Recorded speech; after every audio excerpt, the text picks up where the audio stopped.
mu gihe isi yose ihanze amaso iburasirazuba bw'Uburayi aho intambara ikomeje gututumba hagati y'Uburusiya na Ukraine, turagaruka ku mateka ya Perezida Vladimir Putin, perezida w'igihugu cy'Uburusiya, umugabo uzwiho kutavugirwamo ku birebana n'umutekano w'igihugu cye.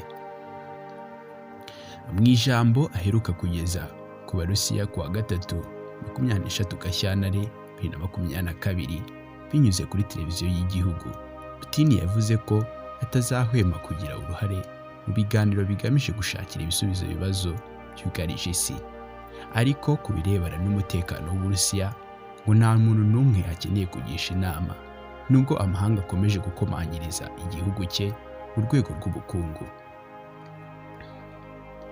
Ibi Putin abivuga nyuma y'uko Perezida wa Leta Zunze Ubumwe za Amerika Joe Biden aburiye avuga ko Uburusiya burimo kwitegura kugaba ibitero kuri Ukraine, nyuma y'uko inteko nshinga amategeko y'Uburusiya yemereye Putin kohereza abasirikare mu bice by'uburasirazuba bwa Ukraine bigenzurwa n'abatavuga rumwe n'ubuyobozi bashyigikiwe n'Uburusiya.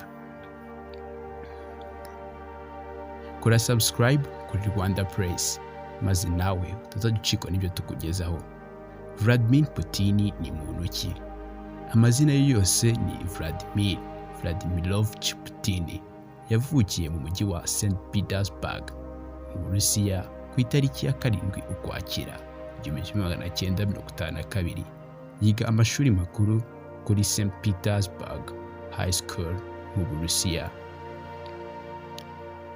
Usibye Ikirusiya nk'ururimi kavukire, Putin azi Ikidage n'Icyongereza neza cyane, ariko mu bikorwa byinshi bijyanye n'ubuyobozi akunze gukoresha Ikirusiya. Mbere yo kuba umukuru w'igihugu, Putin usanzwe ari n'umusirikari yabaye mu nzego zishinzwe ubutasi hanze y'Uburusiya mu kigo cyitwa KGB. Aza gutorerwa kuyobora igihugu mu 1999 kugeza muri 2008. Yongera kwiyamamaza mu mwaka wa 2012 aratorwa kugeza amagingo aya, ariko yigeze no kuba minisitiri w'intebe. Putin yize amategeko muri kaminuza ya Leningrad State University, ubu isigaye yitwa St. Peter's State University, aho yize guhera mu 1970 kugera mu 1975. Vladimir Vladimirovich Putin ni umwe mu bakuru b'ibihugu badakunda gushyira ahagaragara ibirebana n'ubuzima bwe bwite nk'umukuru w'igihugu, ariko ibirebana n'ubuto bwe kubivuga byo ngo arisanzura.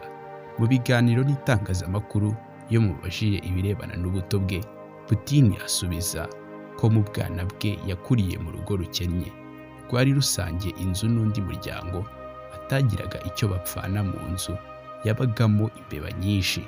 Putin ngo akaba ari we watinyukaga kuzirukana. Abakurikirana hafi ubuzima bwe nubwo bitoroshye bavuga ko Putin atishimira igihagararo cye. Areshya na metero 1 na santimetero 42, ndetse ngo niyo hagize umubaza icyo avuga ku ndeshyo ye ngo arakureba gusa akakwihorera. Nubwo Putin ari mugufi, ntibimubuza kuba ari indwanyi kabuhariwe.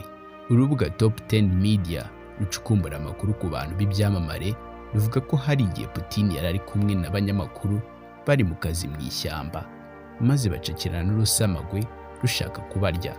Ngo Putin yakoresheje inkoni yari afite ararukubita, maze biza kuruviramo gupfa nyuma yaho.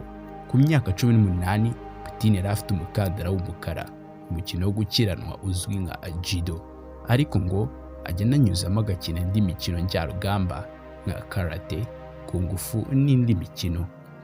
Mbere y'uko atangira kujya mu buyobozi, yabanje kuba mu rwego rushinzwe ubutasi hanze y'Uburusiya ruzwi nka KGB. Atangira akorera uburasirazuba bw'Ubudage kuva mu 1975 kugera mu 1991. Abakurikirana hafi y'ubuzima bw'uyu mugabo bavuga ko yatandukanye n'umugore we mu mwaka w'ibihumbi 2014 bamaranye igihe kingana n'imyaka 3 bafitanye abana 2 b'abakobwa ari bo Maria na Katarina.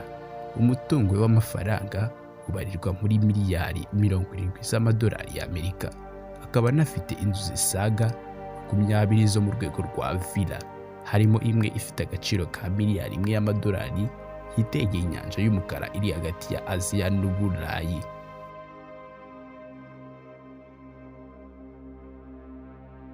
Ya hasi muri comment dusangize byinshi waba uzi kuri Putin tutaba twavuze muri ino nkuru. Wibuke kuduhereza igitekerezo cyawe. Kora subscribe nawe waba ugeze bwa Rwanda Press kugira ngo nawe utazajya ucikwa n'ibyo tugutegurira umunsi ku munsi. Twe ntituzigera na rimwe duhema kubagezaho byinshi kandi by'ingirakamaro muba mukeneye kumenya.